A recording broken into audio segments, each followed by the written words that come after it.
Hello and welcome back to another breaking news update. My name is Jimmy Boyd and you were watching Boyd News. I want to thank you so much for tuning in today. I've got some breaking news coming out for you that it looks like the Biden administration has announced 500 plus sanctions on Russia. Okay, so this is obviously due to the war in Ukraine. And Biden's coming out swinging this time, and 500 sanctions. That's quite a lot of sanctions here. We're going to go over what some of the sectors of Russia's economy have been sanctioned. I've got an article here in just a moment. But let me just kind of note something here, real quick, is that how is Ukraine doing right now? Obviously, they're doing very poorly in this war. And we have uh, Ukraine running out of ammunition, having to fall back, losing ground. They just lost Avdiivka. Apparently, another town has just been seized by Russia again in the last 24 hours. So, what is that showing here? That Ukraine is collapsing. They're falling apart. They're having to fall back. They don't have very many men. They don't have very many supplies. And also, we are coming up on tomorrow, I believe, is the 2-year anniversary of this war. All right. And Russia right now is advancing. They're pushing forward. They're taking advantage of this opportunity where Ukraine is vulnerable.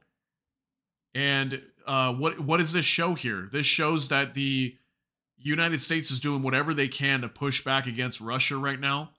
This is not just to hurt their economy. What this is an economic attack to hurt Russia to prevent this war from continuing. Okay, they're doing whatever they can.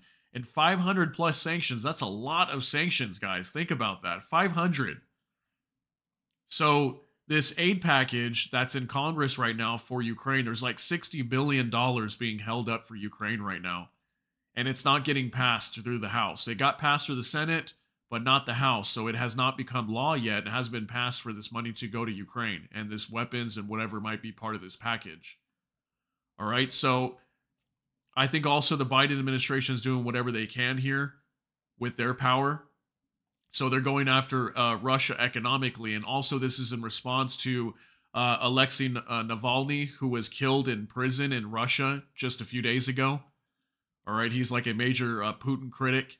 And supposedly they're claiming that Putin was responsible for his death. So let's go into this article so I can give you more information.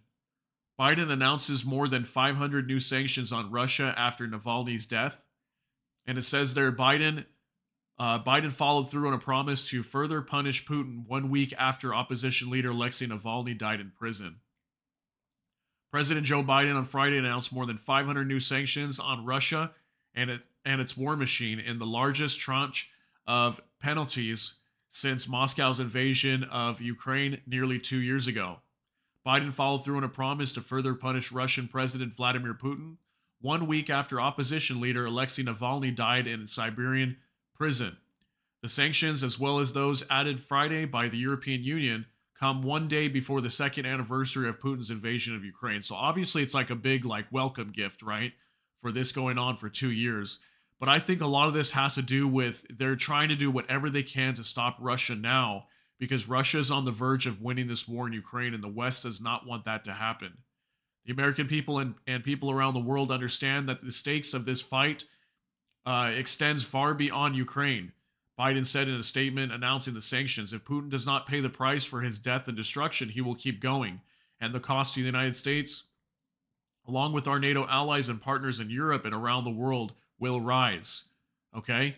So the costs will rise. What are those costs? Well, what did Biden say just recently in the last month or two? He said that if Ukraine starts to lose this war, they will have to put boots on the ground in Ukraine, actual U.S. troops, to go to war against Russia to keep them back. Okay? They do not want to lose Ukraine just as much as Putin does not want to lose Ukraine. The bulk of the sanctions were already in the works for the invasion anniversary, though a few were added this week to target those involved in Navalny's death at an Arctic penal colony. Biden met Thursday with Navalny's widow and daughter in San Francisco and praised her late husband's bravery. Russia's financial sector, defense industrial base, procurement networks, and sanctions evaders across multiple continents, Biden said. They will ensure Putin pays an even steeper price for this or for his aggression abroad and repression at home. So it looks like they're going after their financial sector, defense industrial base, procurement networks, and sanction evaders across multiple continents. So, as far as I know, Russia's been able to evade many of these sanctions that were put on Russia in the past at the very beginning of the war, that were supposedly supposed to do major economic damage and prevent Putin from continuing on with this war. But they were able to find ways to get around these sanctions to continue getting, war stock, war supplies, artillery from North Korea, places where they're not supposed to be even be getting weaponry or material from, just like North Korea. They've been able to do that. Even Iran's been helping them out. I just did a video where Iran was sending hundreds of ballistic missiles to Russia. So it says here the Treasury Department will impose additional price cap sanctions that will make it more costly for Russia to get around sanctions. Deputy Treasury Secretary Wally Adeyemo told reporters in a Thursday night call previewing the sanctions. He touted the Biden administration's price cap on Russian oil, saying that the Kremlin has invested money on trying to adapt to the sanctions and evade them.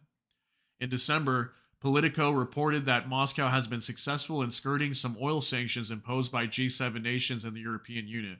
So yeah, clearly what they're trying to do here is they're trying to make it more costly for Russia to evade these sanctions, because they found out that Russia was able to get around the sanctions that were previously placed on Russia.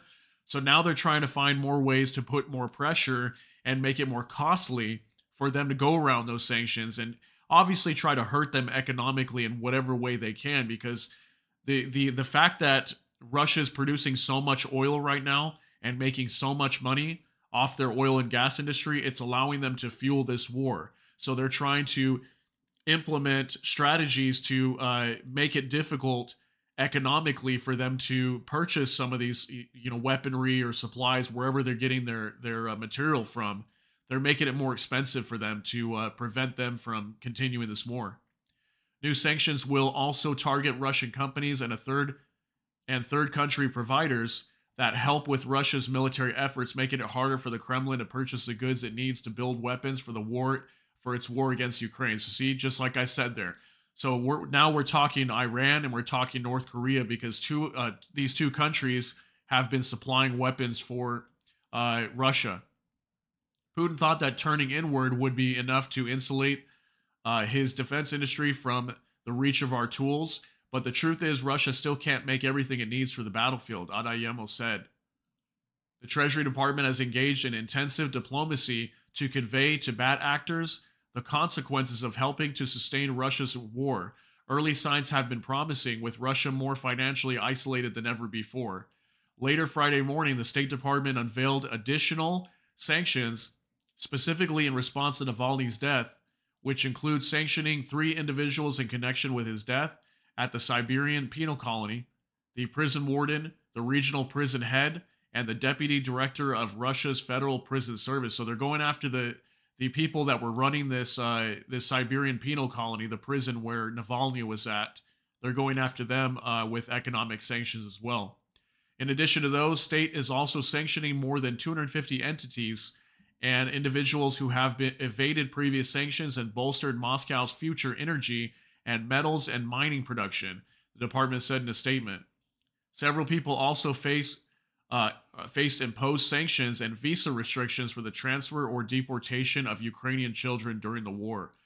So, obviously, a very major sanction package here that the Biden administration has dumped on Russia. We'll have to see how this affects their economy and how it affects the war. My guess is it probably won't do as much as they think it will, but who knows? We'll have to see as the next couple months goes. But let me make one thing clear. What happens over the next 3 or 4 months here is very vital to this war. Okay, we need to see if this money from Congress is going to go to Ukraine. All right, we have elections coming up in Russia. See if Vladimir Putin's going to win. More likely he will. Okay, I also put out a video that he ordered his troops that they have 3 weeks to secure the Luhansk Oblast region of Ukraine. It's the very furthest eastern portion of Ukraine. A lot of this area has already been annexed by Russia, but they want to secure it and say that it's theirs, that they, they're not being fired upon, anything like that in these areas where these people are living. Um, so lots of big things gonna be happening here in the near term, and also Ukraine is having to fall back a lot right now on the front line because they're low on ammunition, low on supplies. So something major could be happening here over the next couple months, and you can see here with all these things like these sanctions, okay, and lots of pressure being put on House Speaker Mike Johnson in the United States to push this aid package bill through. Okay, there's a lot of stuff going on here, and Russia's ramping up their supplies right now, and they are ready to advance further into Ukraine and take more territory, and they're taking advantage of this opportunity while Ukraine is weak. So it's going to get very interesting over here in the Ukraine war. So I'm going to keep an eye on it. Whenever we get more information coming out, if anything comes out from these sanctions, I will definitely update all of you. But this is a big deal. All right, so expect things to get worse over here in Ukraine in the very near term. So with that, I appreciate you being here today. Thank you so much for tuning in. If you enjoyed this video or you got something out of it, please hit the like button. And also, if you enjoy my content, please consider subscribing to the channel. Hit the notification bell. That way YouTube can notify you. So again, thank you so much for being here. I hope you all have an amazing day. Enjoy your Friday. Take care. God bless. We'll see you in the next one.